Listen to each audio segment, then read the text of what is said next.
Assalamualaikum warahmatullahi wabarakatuh.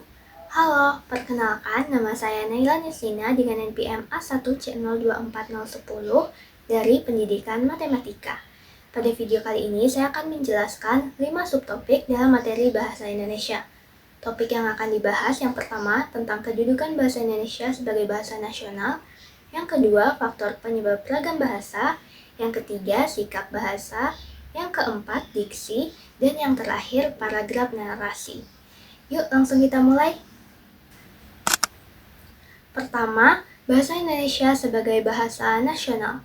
Bahasa Indonesia diresmikan pada tanggal 28 Oktober 1928 melalui Sumpah Pemuda dan memiliki kedudukan sebagai bahasa nasional. Fungsinya sebagai lambang kebanggaan bangsa, identitas nasional, alat pemersatu bangsa, dan alat komunikasi antar masyarakat dari berbagai daerah. Contohnya, seorang mahasiswa dari Jawa bisa berdiskusi dengan teman dari Sumatera atau Sulawesi tanpa kesulitan karena menggunakan bahasa Indonesia. Hal ini menunjukkan pentingnya bahasa Indonesia sebagai alat pemersatu masyarakat di Indonesia yang beragam. Kedua, ragam bahasa. Ragam bahasa muncul karena beberapa faktor, seperti perbedaan daerah, usia, pendidikan, pekerjaan, dan situasi saat komunikasi.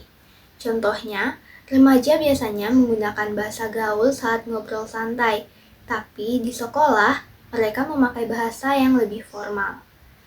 Perbedaan-perbedaan ini membuat bahasa Indonesia fleksibel dan bisa digunakan dalam berbagai situasi.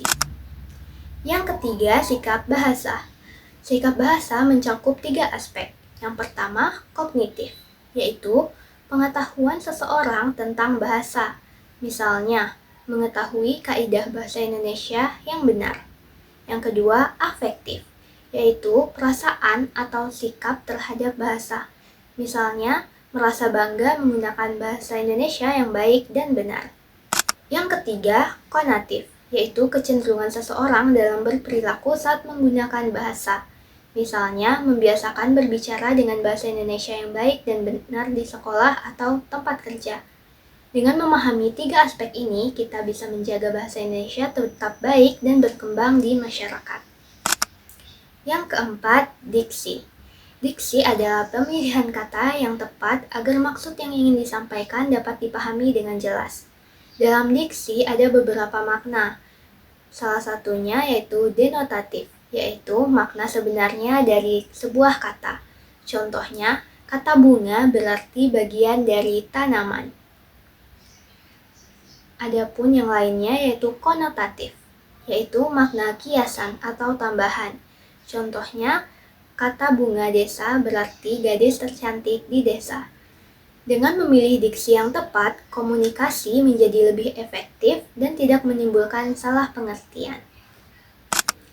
Yang kelima, yaitu paragraf narasi. Paragraf narasi menceritakan peristiwa atau kejadian secara runtun dari awal sampai akhir. Paragraf ini biasanya digunakan untuk menceritakan pengalaman atau suatu kejadian. Contohnya, cerita pengalaman liburan ke pantai, dimulai dari persiapan, perjalanan, bermain di pantai, hingga pulang. Dengan alur waktu yang jelas, pembaca atau pendengar bisa membayangkan kejadian tersebut dengan mudah. Paragraf narasi membuat cerita lebih mudah diikuti dan menarik. Demikian penjelasan singkat mengenai 5 subtopik dalam bahasa Indonesia, lengkap dengan contohnya. Semoga video ini bermanfaat dan mudah dipahami ya. Terima kasih atas perhatiannya. Wassalamualaikum warahmatullahi wabarakatuh.